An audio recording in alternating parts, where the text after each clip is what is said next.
তোমাৰো পত্নীয়ে যদি তোমাৰ কথা নুশুনে তেতিয়াহ'লে আজিৰ এই ভিডিঅ'টো তোমাৰ বাবে। ল'ৰাজনে কৈছিলে, দাদা মোৰ পৰিস্থিতি অলপ বেয়া চলি আছে, বেয়া নোপোৱা যদি মোক এটা উপায় দিয়া। প্ৰব্লেমটো একো নাই, কিন্তু মোৰ ৱাইফে মোৰ কথা নুশুনে, নিজৰ মতে চলিব বিচাৰে। এইটো সমস্যা বহুতৰ হয়, এইটো ইমান ডাঙৰ সমস্যা নহয়, এইটো তুমি নিজে ঠিক কৰিব পাৰিবা। এতিয়া কথা হ'ল কেনেকৈ ঠিক কৰিবা, মই কওঁ।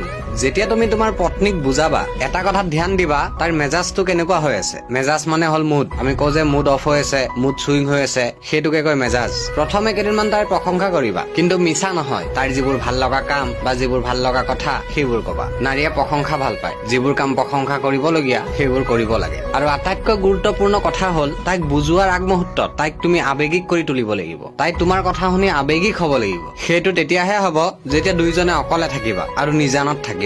যেতিয়া তাই আৱেগিক হৈ থাকিব তেতিয়া তাই তোমাৰ কথাখিনিত বেছি গুৰুত্ব দিব, তোমাৰ কথাখিনি বেছি বুজি পাব। কিন্তু মাৰি পিটি কন্দুৱাবলৈ কোৱা নাই, তাইক তুমি মৰমত বুজাই কন্দুৱাই দিব লাগিব। আৰু পত্নীক বুজোৱাৰ আটাইতকৈ ভাল সময় হ'ল ৰাতি শোৱাৰ সময়ত বুকুৰ মাজত লৈ তাইক মৰমত বুজাবা। এনেকৈ 10-15 দিন কৰাৰ পাছত তুমি এইটো অনুভৱ কৰিব পাৰিবা, তাই তোমাৰ প্ৰতি মৰমো বাঢ়িছে, তাই তোমাৰ প্ৰতি বিশ্বাস বাঢ়িছে, তাই তোমাক গুৰুত্ব দিয়াৰ আৰম্ভ কৰিছে আৰু তুমি ভাল পোৱা কাম কৰিব ধৰিছে। মনত ৰাখিবা, পত্নী ঠিক হৈ যাব, মাথো বুজোৱাৰ সময় আৰু বুজোৱাৰ পদ্ধতি তুমি জানিব লাগিব। বিশ্বাস হোৱা নাই ন? কমেন্ট বক্সটো চাই যোৱা। ছোৱালীসকল, মই কোৱাৰ দৰে যদি তোমাৰ স্বামীয়ে তোমাক বুজায় তেতিয়া তুমি কি কৰিবা? উত্তৰটো দি থৈ যাবা। ধন্যবাদ।